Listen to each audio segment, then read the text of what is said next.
जगद्गुरु श्री संत तुकाराम महाराज की जय. आज ऐकूया परमपूज्य स्वामी माधवानंद यांनी लिहिलेल्या संत तुकारामांच्या निवडक अभंगातून दिव्यत्वाचा संस्पर्श या पुस्तकातील प्रवचन 5 धर्मोपदेशक तुकाराम याचा भाग 12. ब्रह्मानंद योग. सुख सुखा विरजण झाले ते मथिले नवनीत. वस्तुतः जीव आनंदरूपच आहे. मग काय झालं तर सद्गुरूंनी त्याला नाम दिलं, मंत्र दिला. म्हणजे काय झालं तर सुखाला विरजण लागलं. पण कशाचं विरजण लागलंय तर जो नित्य सुखरूप आहे त्याचं विरजण लागलंय. सुखरूप जीवाला गुरुबोधरूपी सुखाचंच विरजण लागलं आहे. विरजण लावल्यावर लगेच दही होतं का? बदल झालेला लगेच दिसत नाही, पण आत बदलाची प्रक्रिया सुरू झालेली असते. तुझं तुलाही लगेच कळणार नाही. काही काळानं कळेल की तू सुखरूप आहेस. सुख सुखा विरजण झाले. नुसतं विरजण लावून चालेल का तर नाही. त्यानंतर ते एका बाजूला निवांत ठेवलं पाहिजे. दही घट्ट जमलं पाहिजे. नंतर त्याच्यावरचं झाकण काढलं पाहिजे. त्यात रवी घालून ते घुसळलं पाहिजे. मग ते नवनीत वर येईल. म्हणून ते म्हणतात सुख सुखा विरजण झाले ते मथिले नवनीत. हाले डोले हरुषे काया निवती बाह्या नयन. हाले डोले हरुषे काया म्हणजे आनंद झाला. जो व्यवहार होतो, जी क्रिया होते तिथे आनंद होतो. बाह्या निवती म्हणजे कर्मप्रवृत्ती शांत होतात. नयन निवती म्हणजे काहीतरी पाहण्याची, उपभोगण्याची वृत्ती शांत होते. प्रबल तो नारायण गुणे गुण वाढला. तुका म्हणे भरली सीग वरी मग ओसंडे. गुणाने गुण वाढला. शीग भरल्यावर ओसंडणारच. त्याप्रमाणे संत गुणांची परमावधी झाल्यानंतर आता आत मावत नाही म्हणून इतरांना सांगतात. त्यांच्या अनेक सुंदर सुंदर अभंगामधील एक अभंग असा आहे की आम्हाला मोठेपण कशानं प्राप्त झालं. साकरेच्या योगे वर्ख राजा कागदाते देखे. तैसे आम्हा मनुष्यपण रामनाम कोण्या गुणे. वरखाचा पातळ कागद असतो. राजा तो कशाला पाहील तर मिठाईच्या योगामुळे राजा त्या कागदाला पाहतो.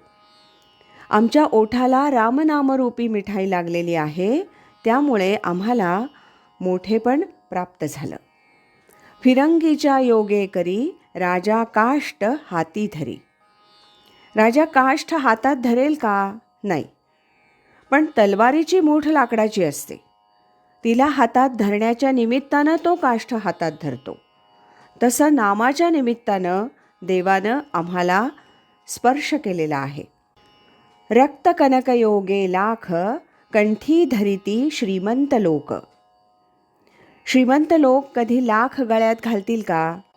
पण त्यात रत्न जडवलं असल्यामुळं ते ती गळ्यात धारण करतात. देवा देव पाट देव्हाऱ्यावरी बैसे स्पष्ट. साध्या पाटाला काय किंमत, पण त्यावर देव बसवल्यामुळं तोही देवाबरोबर देव्हाऱ्यात बसतो. ब्रह्मानंद योगे तुका पढियंता जनलोका. जनामध्ये जर का खरं मोठेपण प्राप्त करून घ्यायचं असेल तर ब्रह्मानंद प्राप्त करून घे. ब्रह्मानंद प्राप्त करून घेतल्यावर काय होईल तर वरवरच्या मोठेपणामध्ये आनंद मानून घेण्याची प्रवृत्ती नष्ट होईल आणि मग खरं मोठेपण मिळेल. त्यांच्या अत्यंत सौंदर्यपूर्ण जीवनातील ती ईश्वरचरणी प्रेमाची हाक, येई गे विठ्ठले विश्वजीवन कले सुंदर घननीळे पांडुरंगे. विठ्ठला ये म्हणताना सुद्धा बालक भावात ते अशी हाक मारतात, येई गे विठ्ठले विश्वजीवन कले, सुंदर घननीळे पांडुरंगे. येई गे विठ्ठले करुणा कल्लोळे, जीव कळवळे भेटावया. न लगती गोड आणिक उत्तरे, तुझे प्रेम झुरे भेटावया. तुका म्हणे धाव घाली विठाबाई, क्षेम चहूबाही देई मज. आई तू धाव घाल आणि चारही हातांनी मला आलिंगन दे, कारण 2 हातांनी आलिंगन देऊन माझं समाधान होणार नाही. म्हणून तुझ्या 4ही हातांनी मला आलिंगन दे. ज्ञानेश्वर महाराज म्हणतात की असा ज्ञानी भक्त असल्यावर तो पहावा हे डोहळे, म्हणोनी अचक्षुषी मज डोळे. वस्तुतः मी अचक्षु आहे, पण तो भक्त पहावयास मिळावा म्हणून मी हे डोळे धारण केले. दोवरी दोनी भुजा आलो घेऊनी, आलिंगावया लागोनी तयाचे आंग. 2च भुजा होत्या, परंतु आणखी 2 भुजा घेऊन आलो. त्याला मिठी मारता यावी म्हणून मी 4 भुजा धारण केल्या आहेत आणि जगामध्ये या प्रकटही केलेल्या आहेत. या 4 भुजा कुठल्या? तर धर्म अर्थ काम मोक्ष. धर्माविण अर्थ अनर्था कारण, काम तो दारुण दुःख देई. म्हणोनी स्वधर्मे साधा अर्थ काम, सुखे मोक्ष धाम पावावया.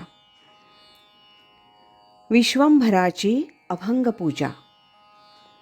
तुकाराम महाराज आपल्या अभंग रचनेबद्दल म्हणतात, ही माझी विश्वंभराची पूजा आहे. शब्दांची पै रत्ने करुनी अलंकार, तेणे विश्वंभर पूजियेला. भावाचे उपचार करुनी भोजन, तेणे नारायण जेवविला. माझ्या भावाच्या उपचारानं नारायणाला जेवू घातलं. संसारा हाती दिले आचवण, मुखशुद्धी मन समर्पिले. भगवंताच्या मुखशुद्धीसाठी काय दिलं? तर माझं मन दिलं. म्हणजे केवढं धारिष्ट्य, आत्मविश्वास आहे. मन इतकं शुद्ध आहे की ते भगवंताच्या मुखशुद्धीला समर्पिलं आहे. रंगली इंद्रिये सुरंग तांबूल, माथा तुळसी दळ समर्पिले. शरीराचे भोग पवित्र करून त्याच्या माथी तुलसी दळ ठेवून हरीला समर्पित केलं. एक भावदीप करुनी निरांजन, देऊनी आसन देहाचे या. न बोलोनी तुका करी चरण सेवा, निजविले देवा माझ घरी. हृदयाच्या माझघरात देवाला निजवलंय आणि तुका न बोलता त्याची चरणसेवा करीत आहे. अशा प्रकारच्या शब्दरहित अवस्थेत त्या ईश्वर तत्वाशी तो जोडलेला आहे. तीच त्यांची चरणसेवा आहे. न बोलता तुका ती करतो आहे. महाराजांचे हे सगळे अभंग नुसते डोळ्यांनी न बघता त्यातले अर्थ बुद्धीनं पाहिले पाहिजेत. ते बुद्धीनं पाहिले तरी त्यातले भाव मनाला भावले पाहिजेत. मनाला भावले तरी ते शब्दात गावले पाहिजेत. शब्दात गावले तरी मुखानं गायले पाहिजेत आणि मुखानं गायले तरी ते ज्याचे त्याला वाहिले पाहिजेत. या दृष्टीनं ही मालिका भगवंताच्या चरणी वाहून, तुकाराम महाराजांच्या चरणी वाहून, त्यांच्या चरणांना वंदन करतो आणि त्यांच्या दिव्यत्वाचा संस्पर्श सर्वांच्या अंतःकरणाला हो ही प्रार्थना करतो.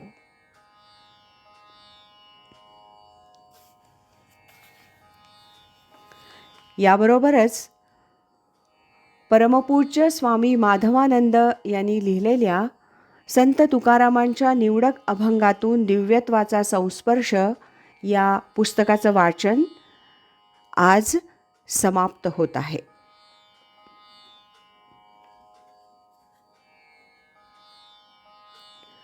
श्रीमद सच्चिदानंद सद्गुरु श्री स्वामी माधवानंद महाराज की जय. हरि ओम तत्सत.